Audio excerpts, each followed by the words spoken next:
Ya, baik kawan-kawan, eh, pembelajar hukum tata negara ya. Jadi di awal sebenarnya kita sudah secara umum berdiskusi ya, secara substansi dan secara umum kita mencoba mendefinisikan apa itu hukum tata negara, mencoba memposisikan di mana dia dalam konteks konteks pembicaraan atau pertukaran gagasan hukum begitu ya. Sehingga kita memahami letak dia dan fungsinya apa dalam konteks eh, eh, pencapaian tujuan negara ya.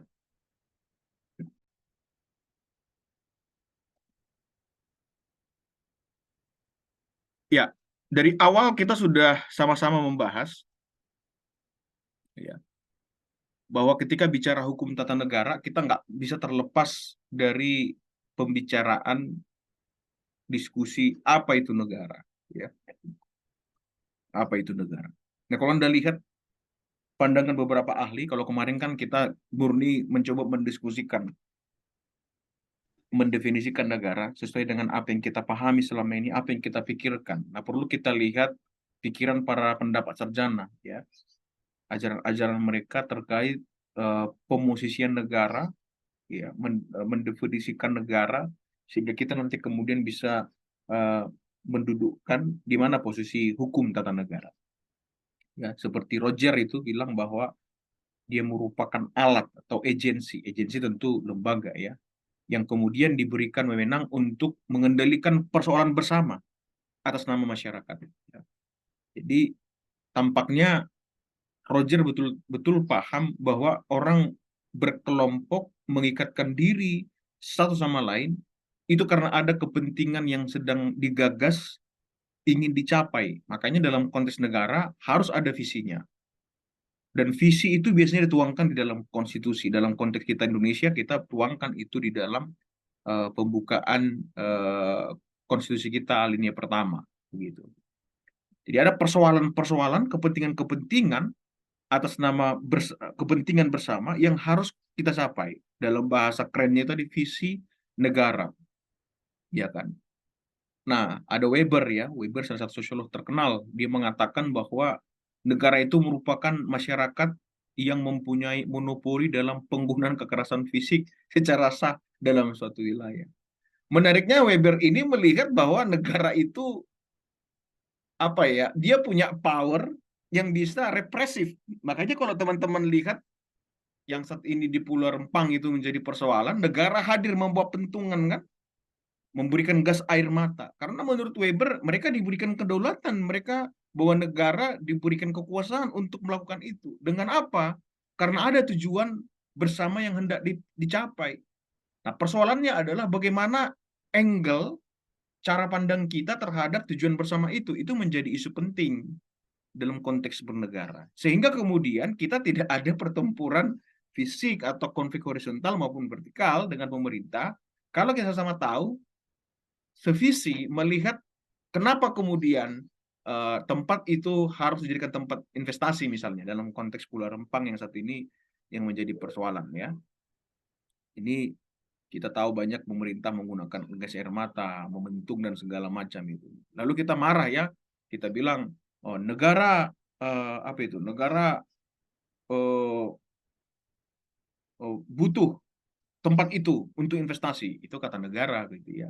Masyarakat bilang itu kan negara, itu kepentingan oligarki, bukan kepentingan negara, bukan kepentingan kami masyarakat kecil kan begitu ya. Itu para investor yang dikenyangkan itu ratusan triliun nilai investasinya. Pasti ada yang sedang bermain di sana, para politisi, para lingkaran Jokowi. Nah, akan begitu ya. Ya. Nah, berikutnya menurut Luhmann itu ya, negara itu merupakan organisasi kekuasaan yang diciptakan oleh kelompok manusia yang kita sebut bangsa ya. Kalau kita definisikan beda bangsa dan negara, semoga saya sudah pernah bahas di kelas Anda, bagaimana Anda membedakan negara dengan bangsa. Bangsa itu kan sekelompok orang yang terikat oleh karena kesamaan identitas, historis, tradisi dan segala macamnya itu, ya kan? Makanya disebutkan dia sebagai gabungan. Negara itu mengkoleksi semua bangsa atau menggabungkan semua bangsa-bangsa itu menjadi satu dengan rumah yang sama yaitu negara. Nah, Cronenberg dia bilang bahwa negara merupakan organisasi kekuasaan yang menyatukan kelompok manusia, sama ya. pendapat Lukman dan Keren Buku hampir sama. Nah, sementara menurut Wiryono, organisasi di antara sekelompok atau beberapa kelompok manusia yang mendiami wilayah tertentu. Dia mendefinisikan negara itu dengan syarat-syarat yang ada pada negara. Negara baru dikatakan apa namanya itu ya, memenuhi unsur-unsur tertentu kalau dia punya negara, pemerintahan atau kedaulatan, punya tempat, punya rakyat, punya wilayah. Tampaknya Pak Wiryono Purwodjidikoro mendefinisikannya demikian. Ya sah-sah saja, nggak masalah juga ya kalau dia punya definisi demikian. Ya, oke. Nah, terkadang sekarang kita masuk ke HTN. Lantas apa itu HTN? Ya kan? Hukum tata negara. Anda sudah mendengarkan dari saya kemarin. Ya, saya tidak ngomong kepada Anda menurut ini, menurut itu, menurut ahli ini, menurut ahli itu. Saya membicarakan kepada Anda. Saya menyarikan semua pikiran-pikiran mereka. Lalu saya mencoba mensummarize itu kepada Anda, mendeliver itu, sehingga Anda benar-benar memahami posisi hukum tata negara dan relasinya dengan cabang ilmu hukum yang lainnya. Ya. Robert Morrison, dia mengatakan bahwa sesederhananya adalah hukum HTN adalah hukum yang mengatur negara, titik. Ya, very quite simple ya. Dia mengatakan bahwa HTN itulah yang mengatur negara. Negara bagaimana diatur? Itu diatur oleh HTN, titik. Ya kan? Kemarin kalau ingat di pertemuan awal kita masih mendiskusikan apa itu tata, kan saya bilang kan, hukum tata negara. Apa itu tata? Tatanan, mengatur. Teman Anda juga ada yang bicarakan seperti itu. Ternyata pendapat itu, pandangan itu sama dengan pandangan Robert Morrison. Prince, ya, dia bilang bahwa HTN itu menentukan aparatur negara yang fundamental yang langsung berhubungan dengan setiap warga masyarakat. Ya, kalau Prince dia lebih condong kepada bahwa ada aparatus, ya, ada struktur, ada organ negara yang kemudian berelasi langsung dengan masyarakat. Bagaimana mereka berhubungan? Di situ HTN hadir, kira-kira begitu menurut Prince. Luhmann, ya, Luhmann bilang bahwa tata negara itu hukum yang mengatur organisasi negara, ya. Bagaimana kemudian HTN itu didefinisikan sebagai kaidah hukum mengenai jabatan atau kumpulan jabatan. Jadi masih terlihat ya, jabatan itu melekat padanya kekuasaan ya. Ketika ada jabatan maka melekat kepadanya kekuasaan, ada hak dan kewajiban di sana. Yang kemudian jabatan itu kemudian dipakai dalam konteks mengelola negara, ya. Mengenai negara itu dikelola sedemikian rupa, begitu ya. Nah, Lukman lebih condong kepada melihat penguasanya, aparatusnya agak mirip dengan si Prince, gitu ya. Nah, bagaimana dengan AVDC? Dia bilang bahwa HTN itu merupakan peraturan yang secara langsung tidak langsung mempengaruhi distribusi. Ingat kata kunci yang saya katakan itu. Ada kata distribusi dan kalau saya kemarin menyebutkan pelaksanaan kekuasaan, beberapa waktu lalu saya menggunakan kata eksekusi. Bagaimana dieksekut kekuasaan itu? Ya, jadi tepat ya. Itu sama dengan pandangan DC. Ya, di Google Meet silakan slide-nya diganti ya. Diteruskan. Bagaimana kemudian mengelola kekuasaan, mendistribusikan dan mengeksekut kekuasaan itu. Karena kekuasaan dipakai untuk mengambil kebijakan. Makanya ada istilah policy ya, policy. Politik policy kan gitu kan, legal policy, political policy. Gitu kan. Nah, Moritz bilang HTN itu merupakan cabang hukum publik. Ya, karena memang HTN hukum publik yang mengatur organisasi dan fungsi-fungsi politik suatu lembaga negara. Menurut Duverger itu bahwa bicara negara itu bicara organisasi politik yang di dalamnya ada lembaga-lembaga politik. Bagaimana kemudian partai, tadi kita bicara bagaimana kehidupan tata cara apa misalnya kerjasama politik kalau bahasanya teman-teman politisi itu ya. Kalau kita bilang koalisi, karena kata koalisi, kata gabungan partai itu kan dipakai dalam sistem hukum yang lebih dominan ke parlementer dia. Makanya saya bilang unik sekali negara kita. Nanti kita akan kaji itu ketika kita bicara sistem pemerintahan kita. Ya. Nah, ini buku Muhammad Kusnardi, ini buku yang sangat banyak. Kalau Anda di Jalan Toko Semarang, ini buku beli ini warna hijau nih, buku tata negara ya. Itu banyak sekali. Teman-teman bisa miliki lah salah satunya ya, buku HTN itu bisa Jimli Asidiki, bisa juga bukunya Muhammad Kusnardini. Dia bilang apa? Bahwa HTN itu merupakan kumpulan peraturan hukum yang mengatur organisasi dari per negara, hubungan antar perlengkapan negara, garis vertikal dan horizontal, ya. Jadi dia hanya ingin menegaskan bahwa ada perlengkapan negara yang horizontal dalam konteks struktural, dan ada juga antara hubungannya dengan kedudukan warga negara, terkait juga hak asasinya. Maka kalau Anda ingat di awal ketika saya menyinggung terkait konstitusi, ya, bagaimana kemudian HTN itu, hukum tata negara, kalau di luar itu disebut sebagai constitutional law. Kenapa disebutkan constitutional law? Karena memang hukum tata negara itu sumber hukumnya, ya, sumber hukumnya itu adalah konstitusi, walaupun nanti ada sumber-sumber hukum lain, konvensi, traktat, dan sebagainya, ya. Tapi kemudian konstitusilah yang betul-betul ditegakkan dalam hukum tata negara. Karena aturan main dalam sebuah bernegara ada pada konstitusi, bagaimana mendistribut kekuasaan, bagaimana mendapatkan kekuasaan, bagaimana menggunakan kekuasaan, itu diatur dengan tegas, jelas di dalam konstitusi. Makanya disebut dia constitutional law, ya. Nah, itu yang paling lengkap ini pendapat Jimli Asidiki. Anda kalau membaca definisinya itu cukup lengkap, ya.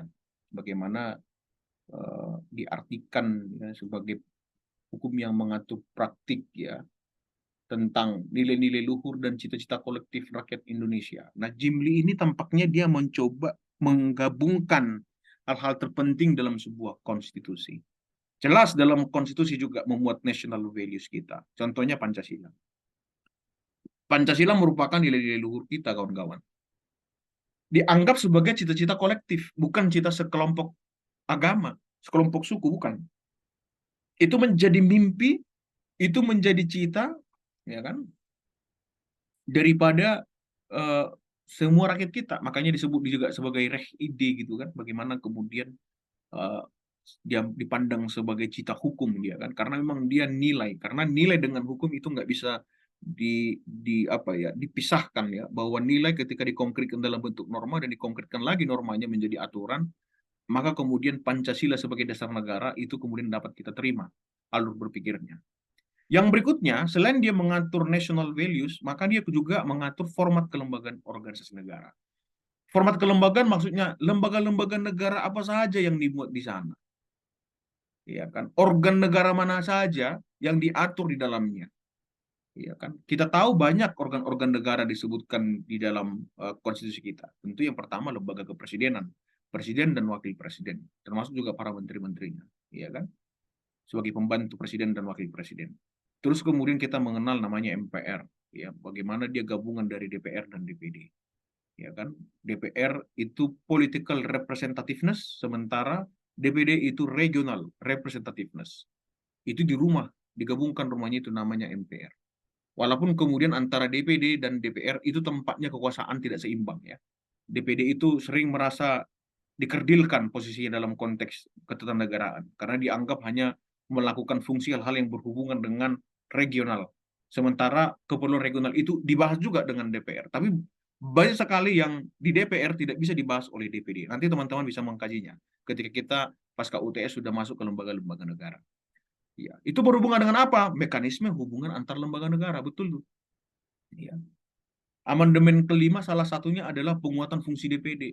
Ya, salah satu dosen hukum itu namanya Pak Hananto, itu tampaknya kalau saya tidak salah itu tentang DPD, ya, tentang tentang hak interpelasi dari DPD kalau saya tidak salah. Nah, itu menarik tuh, ya kan. Nah, kemudian bagaimana mekanisme hubungan antar lembaga negara dengan warga negara.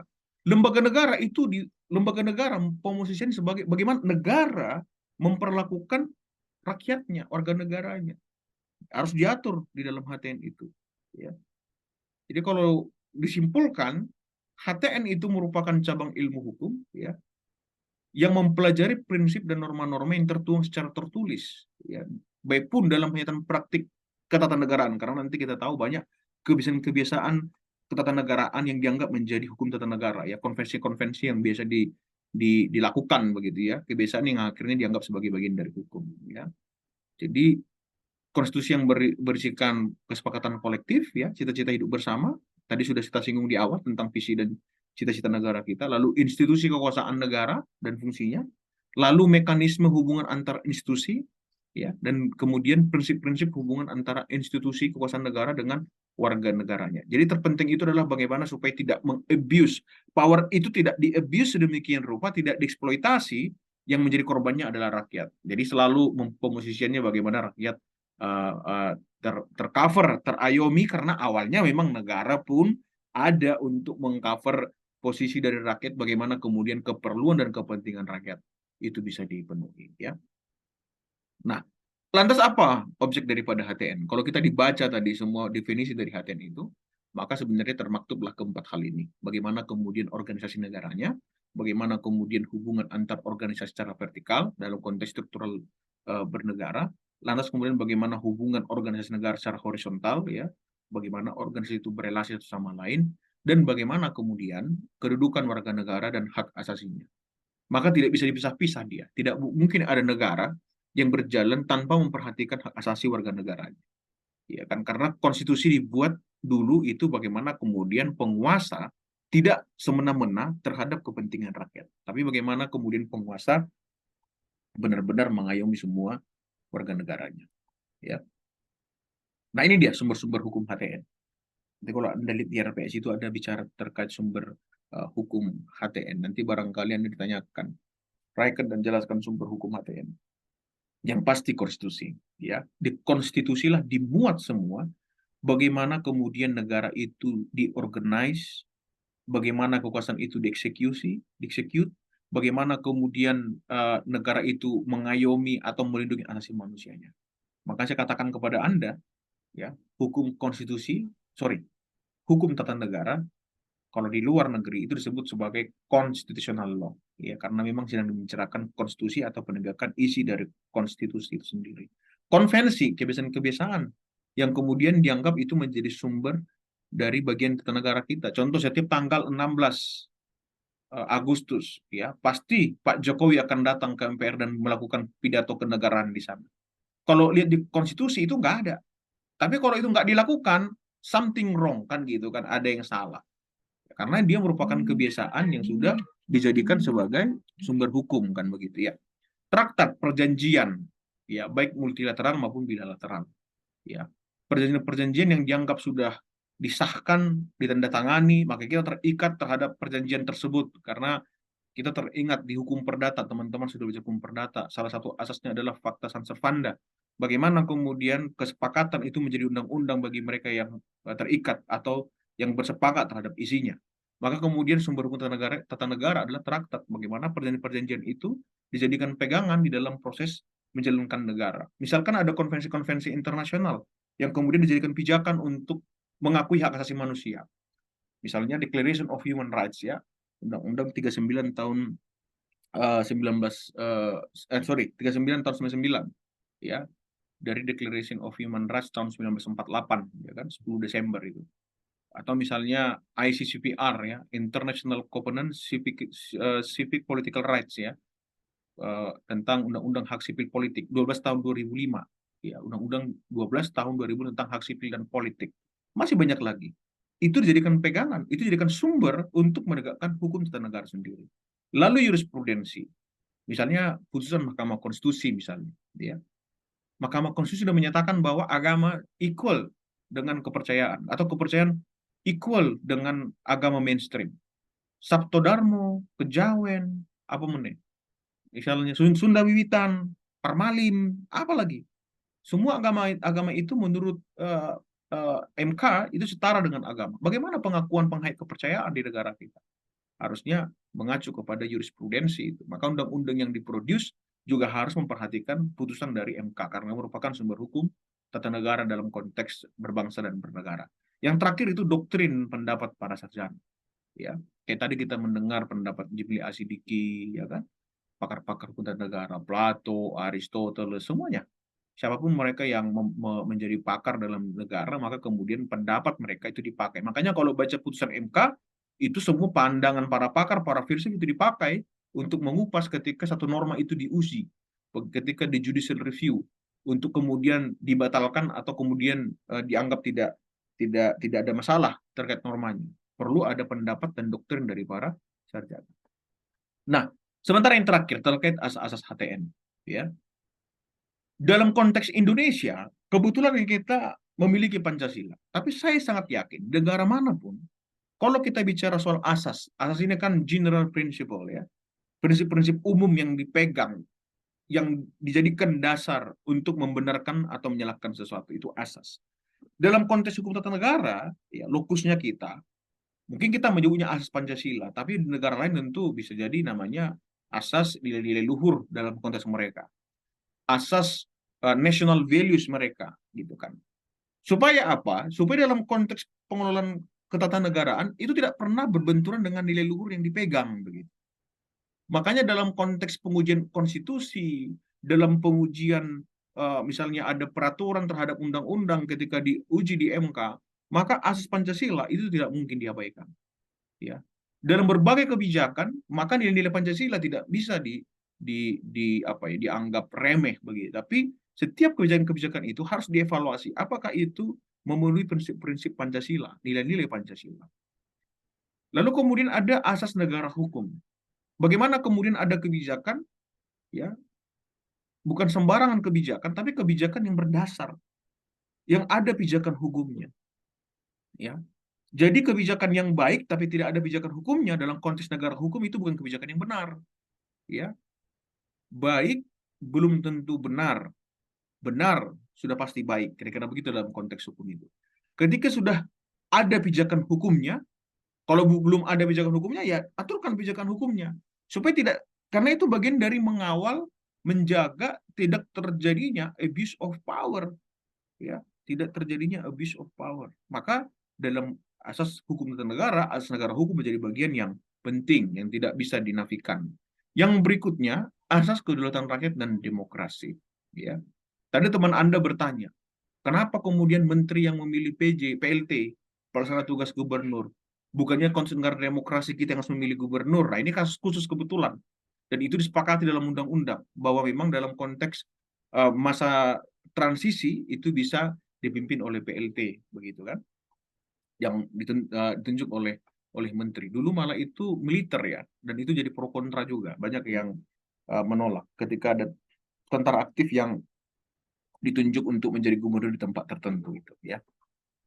Misalnya nggak ada batasan kan, bagaimana kemudian pagar-pagar pedoman acuan dalam penunjukan PLT-nya. Namanya juga menunjuk, menunjuk itu kan ada kuasa, ada kewenangan di situ kan. Kewenangan siapapun dia berhak menunjuk siapapun dia mau, tanda kutip. Walaupun ada apa nama itu dalam, kalau kita ya asas-asas umum pemerintahan yang baik yang gitu kan, AUPB gitu kan. Asas-asas itu dipakai untuk menentukan kebijakan itu, ya. Jadi kedaulatan demokrasi tidak bisa dinafikan. Dalam konteks kita negara kesatuan, unitary, ya. Kenapa tadi kemudian kita menolak gubernur dipilih langsung oleh menteri juga tadi ya? Karena kita negara kesatuan, ini keunikan negara kita. Tampaknya agak sukar menerima itu. Saya nggak tahu ke depan ya, bahwa gubernur dipilih langsung oleh menteri atau presiden. Tampaknya ke depan pun itu agak susah peluangnya. Tapi nanti coba kita akan discuss mana kelemahan dan keuntungannya. Boleh jadi itu jadi bahan kajian tertentu yang kita buat dalam apakah itu bisa menghemat banyak tapi kemudian menafikan prinsip demokrasi, itu tidak memenuhi asas yang ada. Nah, yang terakhir ada pembagian kekuasaan. Nah, ini menarik. Montesquieu sudah menyatakan ada pembagian kekuasaan ya. Jadi ada eksekutif, ada legislatif, ada yudikatif. Kalau dalam konteks kita dikenal ada namanya lembaga eksaminatif seperti komisi yudisial, ada inspektif, badan pemeriksa keuangan dalam konteks konstitusi kita. Nah, kesemua asas ini teman-teman menjadi pijakan, ya, menjadi acuan penting di dalam pengelolaan negara yang berhubungan dengan ketatanegaraan. Oke, saya pikir sampai di sini teman-teman. Kalau ini pertanyaan, silakan.